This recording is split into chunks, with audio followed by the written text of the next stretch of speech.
സിറിയക്കെതിരായ American ഉപരോധം അവസാനിപ്പിച്ചു. ഇതിനുള്ള ഉത്തരവിൽ പ്രസിഡന്റ് ഡൊണാൾഡ് ട്രംപ് ഒപ്പുവച്ചു.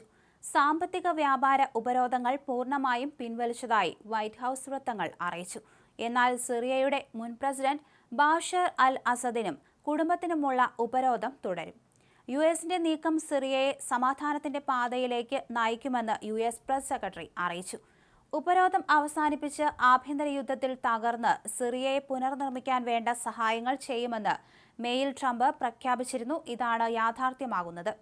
മേയിൽ സൗദി സന്ദർശനത്തിനിടയിലാണ് വർഷങ്ങളായി സിറിയക്കെതിരെ യുഎസ് ഏർപ്പെടുത്തിയ ഉപരോധം അവസാനിപ്പിക്കുമെന്ന് ട്രംപ് പ്രഖ്യാപിച്ചത്. ഇതാണിപ്പോൾ യാഥാർത്ഥ്യമാകുന്നത്. 24 വർഷം സിറിയ അടക്കിവാണ ബഷർ അൽ അസദിന്റെ കാലത്താണ് സിറിയക്കെതിരെ യുഎസ് ഉപരോധം ഏർപ്പെടുത്തിയത്. സിറിയയിൽ അപ്രതീക്ഷിത അട്ടിമറിയിലൂടെ 2024 ഡിസംബർ 8-നാണ് പ്രസിഡന്റ് ബാഷർ അൽ അസദിനെ തുരത്തി വിമത സഖ്യം അധികാരം പിടിച്ചതും. അസദ് കുടുംബത്തിന്റെ അരനൂറ്റാണ്ട് പിന്നിട്ട ആധിപത്യത്തിനാണ് അതോടെ അന്ത്യമായതും. ട്രംപിന്റെ തീരുമാനം ഏറെ കാലമായി കാത്തിരുന്ന സിറിയയുടെ പുനർനിർമ്മാണത്തിനും വികസനത്തിനുമുള്ള വാതിൽ തുറക്കുമെന്ന് സിറിയയുടെ വിദേശകാര്യമന്ത്രി അസദ് അൽ ഷിബാനി എക്സിൽ കുറിച്ചു.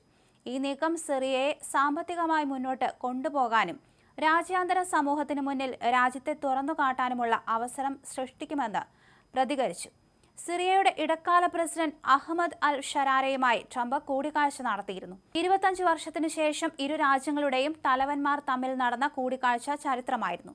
2000 ആണ്ടിലാണ് ഇതിനു മുമ്പ് അന്നത്തെ സിറിയൻ പ്രസിഡന്റ് ഹാഫിസ് അൽ അസദും അമേരിക്കൻ പ്രസിഡന്റ് ബിൽ ക്ലിന്റണും തമ്മിലുള്ള കൂടിക്കാഴ്ച നടന്നത്.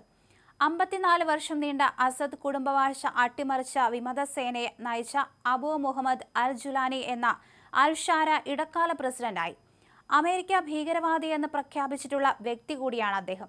കഴിഞ്ഞ ഡിസംബറിൽ വിമതസേന രാജ്യം പിടിച്ചപ്പോൾ പ്രസിഡന്റ് ബാഷർ അൽ അസദ് റഷ്യയിലേക്ക് പലായനം ചെയ്യുകയായിരുന്നു. മധ്യപൂർവേഷ്യയിലെ ശാക്തിക ബലാബലത്തെ ഇത് മാറ്റിമറിക്കും. മധ്യപൂർവേഷ്യയിലെ ഏറ്റവും പ്രമുഖ ശക്തികളായ ഇറാനും ഇസ്രയേലും അമേരിക്കൻ തീരുമാനത്തെ എങ്ങനെ എടുക്കുമെന്നതാണ് നിർണായകം. തുർക്കിക്കും ഇത് വെല്ലുവിളിയാണ്. സൗദി സന്ദർശനത്തിനിടെ സൗദി അറേബ്യയുടെ കിരീടാവകാശി മുഹമ്മദ് ബിൻ സൽമാനെ പുകഴ്ത്തിയ ട്രംപ് അദ്ദേഹത്തിന്റെ ആവശ്യപ്രകാരമാണ് ഉപരോധം നീക്കുന്നതെന്ന് വ്യക്തമാക്കിയിരുന്നു. 1979 മുതൽ അമേരിക്കൻ ഉപരോധങ്ങൾ നേരിട്ട് വരികയാണ് സിറിയ. 2011 മുതൽ 2024 വരെയുള്ള ആഭ്യന്തര യുദ്ധകാലത്ത് പ്രതിഷേധ സ്വരങ്ങളെ നിർദ്ധയമായി അടിച്ചമർത്തിയ ബാഷർ അൽ അസദ് ഭരണകൂടത്തിനെതിരെ അമേരിക്ക ഉപരോധം ശക്തിപ്പെടുത്തി. സിറിയയുടെ സാമ്പത്തിക രംഗവും സൈനിക സംവിധാനവും അവർക്ക് പിന്തുണ നൽകുന്നവരും ഉപരോധത്തിന് ഇരയായി. ഉപരോധം സിറിയയുടെ സമ്പദ് വ്യവസ്ഥയെ തകർക്കുകയും രാജ്യത്തെ മാനുഷിക പ്രതിസന്ധിക്ക് ആക്കം കൂട്ടുകയും ചെയ്തു.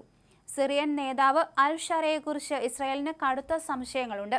പ്രധാന കാരണം അദ്ദേഹത്തിന്റെ ഭീകരവാദ പശ്ചാത്തലവും ഇസ്രായേൽ വിരുദ്ധ പ്രചരണം നടത്തുന്ന HDSന്റെ ചരിത്രവുമാണ്.